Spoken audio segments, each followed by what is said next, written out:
एक जदीद शहर के दिल में 11 साला माया नामी एक लड़की रहती थी जो अक्सर अपनी सलाहियतों पर शक करती थी। वो अपनी नोटबुक में ड्राइंग करना पसंद करती थी, लेकिन कभी किसी को अपने खाके नहीं दिखाती थी। इसकी झुझक ने उसे दोस्त बनाने में मुश्किल पैदा की और वो अक्सर अपने स्कूल में भीड़ में गुम हो जाती थी। एक दिन स्कूल से वापसी पर माया को खासा दुकान नजर आया जिसके दरवाजे पर लिखा था, ख्वाहिशमंदों के लिए अजायबात।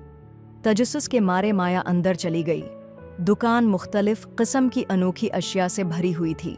चमकते हुए ग्लोब्स, जादुई मुफल्लर और जौते जो सितारों की मानंद चमक रहे थे। एक प्यारी सी बूढ़ी औरत चमकती हुई आंखों के साथ माया के पास आए। बेटा, कोई खास चीज चाहिए? उन्होंने पूछा। माया ने धीरे से कहा, मैं चाहती हूं कि मैं ज्यादा सेल्फ कॉन्फिडेंस महसूस कर सकूं। बूढ़ी औरत ने उसे एक जूतों का जोड़ा दिया जो जगमगा रहे थे। ये जूते आम नहीं हैं, उन्होंने कहा। ये तुम्हें अपनी अंदरूनी ताकत दरियाफ्त करने में मदद करेंगे, लेकिन याद रखना, जादू इसी वक्त काम करेगा जब तुम खुद पर यकीन रखोगी। माया ने जूते पहने और अपने पाँव में एक अजीब सी तवानाई महसूस की। उसने शुक्रिया अदा किया और दुकान से निकल आई, ये सोचते हुए कि आगे क्या होगा। उसने जूतों का इम्तिहान लेने का सोचा। वो कूद कर ऊपर गई और हैरत अंगेज तौर पर एक छत पर उतर गई। वाह! माया हैरान रह गई। ये जूते उसे ऊंची छलांग लगाने की ताकत देते थे। उसने शहर को ऊपर से देखने का फैसला किया और ये आज़ादी का एहसास उसे एक नई कुव्वत देता रहा। लेकिन ये जूते सिर्फ जिस्मानी ताकत नहीं देते थे। माया ने महसूस किया कि उनके पहनने से उसके अंदर सेल्फ कॉन्फिडेंस भी बढ़ने लगी है। जब उसने देखा कि कुछ बच्चे कम्युनिटी सेंटर में आर्ट सप्लाईज ले जा रहे हैं, तो उसने मदद करने की पेशकश की। बच्चों ने उसे अपने आर्ट क्लास में शामिल होने के लिए कहा और पहली बार माया को लगा कि वो किसी ग्रुप का हिस्सा है। माया की सेल्फ कॉन्फिडेंस बढ़ती गई, लेकिन जौते उसकी हिम्मत का इम्तिहान भी लेते रहे। एक दिन उसने खुद को एक तारीक पार्क में पाया जहां एक छोटा लड़का रो रहा था।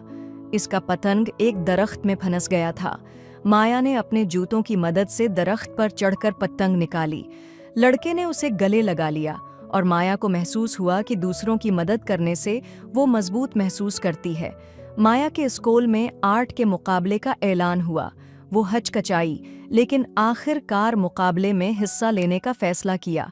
उसने अपनी खाकों को अपने तजुर्बात से मुतासिर होकर एक पेंटिंग में ढाल दिया जो इसके सफ़र की कहानी बयान करती थी।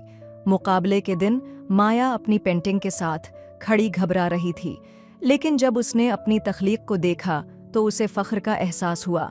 जब जज ने उसे पहला इनाम दिया तो माया ने समझ लिया कि जूतों ने उसका असल काम कर दिया है। उन्होंने उसे बेखौफ नहीं बनाया, बल्कि ये सिखाया कि हिम्मत पहले ही उसके अंदर मौजूद है। माया ने दुकान वापस जाकर बूढ़ी औरत का शुक्रिया अदा करना चाहा, लेकिन दुकान गायब थी। जौते भी गायब हो गए थे, लेकिन माया को कोई फर्क नहीं पड़ा। उसे अब मालूम हो चुका था कि हकीकी जादू इसके अंदर था।